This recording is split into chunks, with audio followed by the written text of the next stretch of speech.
All right, we're ready to go. We're going to be looking at the 5 best submissions for beginners.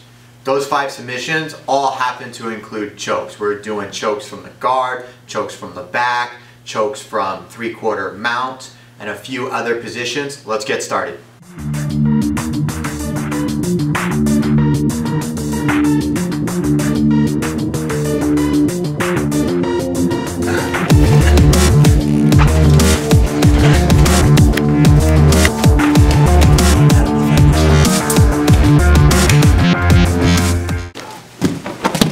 Number 5, Ezekiel from 3/4 mount. So here we found ourselves in one of the worst positions in Jiu Jitsu, mounted. Here our opponent has a lot of options for arm bars, chokes, various submissions, and we really don't have much. We've got bridging and shrimping basically that we want to do from here to defend this position. So the one that I'm going to look at is looking to shrimp and trap legs so that I can possibly get to half guard or X guard or single leg X or something else. I just want to get out from here. So what I'm going to do is I'm going to frame on a hip, and I'm basically going to bridge and hit on one side. Now from here I'm going to look to trap this leg, and I'm going to be looking to then turn back in, and I can start shrimping all the way out and coming to like a half guard. At least now I have chances to sweep and potential to get out. So guys, now that we know kind of what my partner here on bottom is really trying to do and the actions he's going to take, we can start looking at how we're going to counter this position and get the submission. So first thing that we're going to do is when we're in this position is we're going to allow our partner to get up on his side.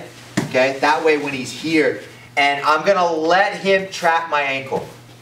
There. Now that when we're in this position, we want to get heavy on this ankle. Because remember, when he has it, he can start shrimping his hips out, right? And then he can start creating that, he can recover this elbow, and he can start doing a lot of different things. So what I'm going to do is I'm going to step up on my other leg. That way I can get a grip, 4 fingers in my gi underneath his head, and then I'm going to throw it right underneath his neck. When that happens, I'm basically going to come back, roll, and then sit right next to him for the finish, where my head is trapping his arm. That way he can't get up on this elbow to follow me, and it allows me to knife and really get that pull through for the finish.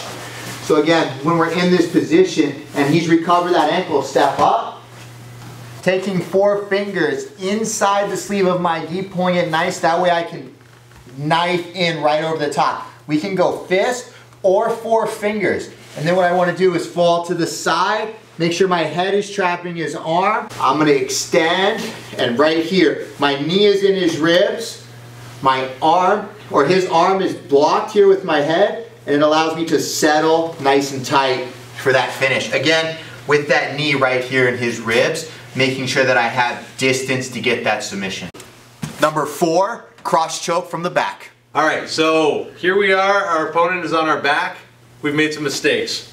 What I want to be doing here is defending my neck and defending my partner's grips. Obviously, the chances of getting submitted with feet are pretty low. These are what are going to get you. So I ideally want to be creating some sort of cover and protection against these hands. That way I can use them and trap them and move them as I want and start escaping, rather than letting my opponent start grabbing my collars and attacking neck chokes. So as he starts to defend the hands here, we have a few problems. As you can see, he really wants to take this hand here over the collar and bring it to the other side of his head to start working his escapes. Okay, super common escape from here. The way we deal with that is, instead of setting a traditional seatbelt where we stab him in the heart and we cover it up, as we're setting our seatbelt, we take a grip here on the collar, mid-chest. That way when he tries to pull it up and over, you can see that he's going to struggle to get that over his head. I'm going to set a grip nice and low here on his gi, and I'm going to cover up above the gi. Okay, I'm not gripping down here where he can get to that and feel it. I want to take my hand and I want to come over the top, and I'm basically going to cover my wrist so that he can't feel that I have that grip. And then I'm going to fall to the head side, the underhook side here. So as we come down and we're here, he's going to start playing defense to the choking hand. As he does that, he goes 2-on-1 there. I'm going to slip my hand out, my head goes to the other side, and then I take a nice deep grip here, and I have both collars in position to extend. pinch the knees, hip in, and then we start hitting that finish with our cross choke. So if we take another look here, when I come through for that seatbelt, I'm going to establish that grip and I'm going to block it with my wrist and grab my wrist so that he can't see it. I'm going to pull him down to the head side, and we're in here nice and tight, and we're hand fighting, we're doing stuff. And as he goes to play 2-on-1 there, I'm going to slip it out. My head is going to come to the other side. He's going to fall right into that position. And now I can use my feet, I can extend the hand, and I can hit my basic choke from the back. Number 3, paper cutter from side control. So here we are in bottom side control. Again, we've made some mistakes, we got our guard pass, something happened. So what you want to do now is focus on maintaining a frame that's going to keep your partner away from you in a way that's going to allow you to replace guard. So when Travis comes down here, just create a nice frame on the neck so that I can control his head, and another frame here on the hip so that I can control that. With these two things together, what I can do is bridge, create space, and I can bring this knee in to start replacing guard. So guys, as we see, he's got this really nice frame here, and my goal right now is to beat his frame. I'm not looking to submit him just yet. I'm looking to break down this frame. First thing I'm going to do is I'm going to take my thumb under the head, and I'm going to take a good solid grip on the collar. That way I can start to straighten my arm and I can create pressure on the side of his head. So when I'm in this position, my elbow is going to drive back to control the hips, and this is going to help prevent him from bridging or moving his shoulders back and away, because I'm going to use my elbow to control the hips. So I can get underneath that elbow and I can bring it all the way up in tight to my hip. Now I'm in a good solid position to set up this paper cutter. I'm going to take my hand from the hip and I'm going to come between our bodies so that I can come through and I can grab this collar. So when I'm in this position, he's got this good frame. I'm going to drive into it because I want him to push with it. I want him to push me up so I can create that space, and he's going to be engaged with this hand on my head.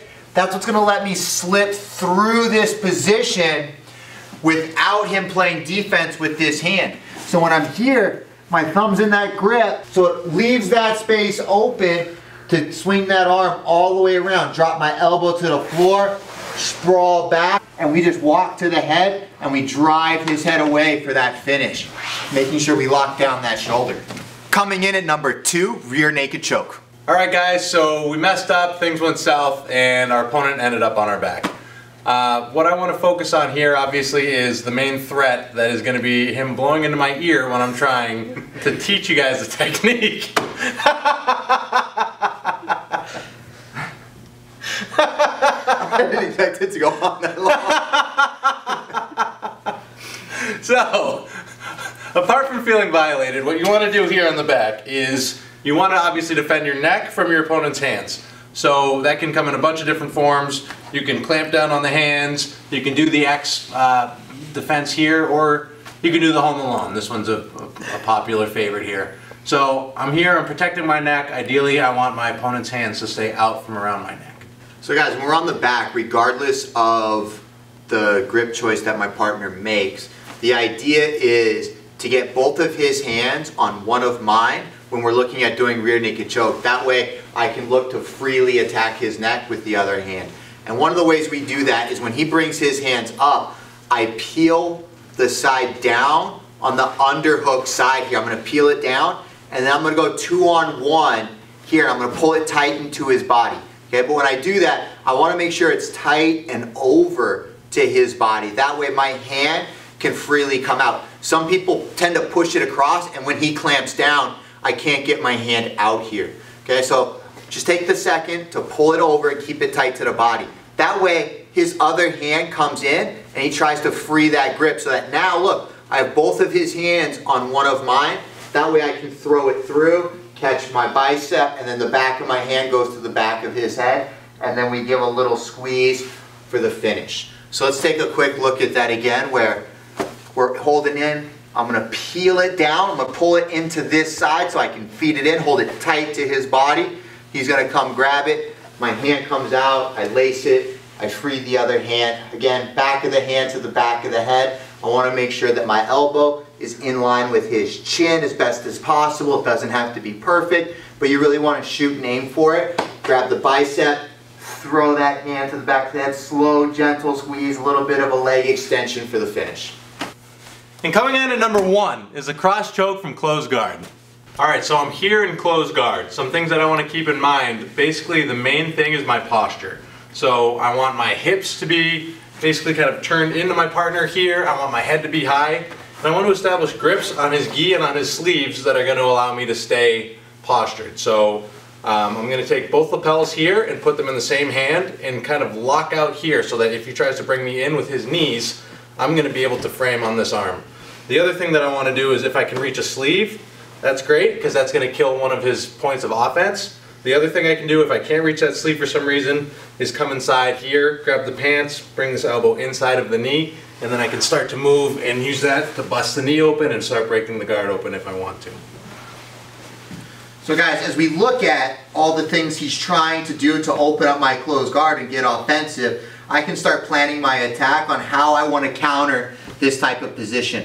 So we know he's going to establish grips here on the collar, and he wants to control my sleeve or the inner part of my thigh. And when he's doing this, I can never allow him to have both, because as we see, when he has both and he starts walking and opening me up, he's going to open up my guard, and then it's going to be really hard to start bringing him back in to set up our chokes. So again, when we're in this position, we always want to give him one. I like giving him this to start so that as he's starting to accomplish that grip, I can go 2-on-1 here because I can break this fairly easily. All I'm going to do is use my 2-on-1 grip and I'm going to snap it up overhead and I'm going to use my knees because now that he doesn't have a post, and I'm going to bring him in nice and close to me so that I can hug him and I can keep that chest-to-chest contact so he has trouble regaining that posture.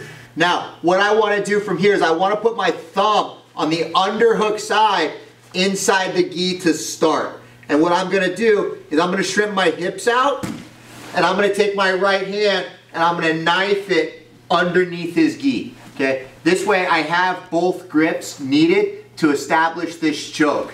So when we're in this position, I'm holding his head tight. I got my grip on the collar. I'm going to shrimp my head out and I'm going to set that grip. And now my partner is going to regain posture right now. And he's going to start sucking that arm back right there. And now what I'm going to do is I'm going to loop over his head, square back up, blades go into his neck, my knees pinch, and I pull his head down on the other side this time to finish the choke. So what happened was we were over here and I had the grips all set, and when I finish, I bring his head back down to the other side. So if you guys didn't notice, we did all chokes. It's the one thing that beginner jiu-jitsu athletes should be focusing on is chokes across the board from all positions. You need to be in an established position with control in order to effectively get a choke, and it's the one thing you should really be focused on. Thank you so much for checking us out. Please make sure to like, subscribe, and continue to follow. Hope you guys had a good time.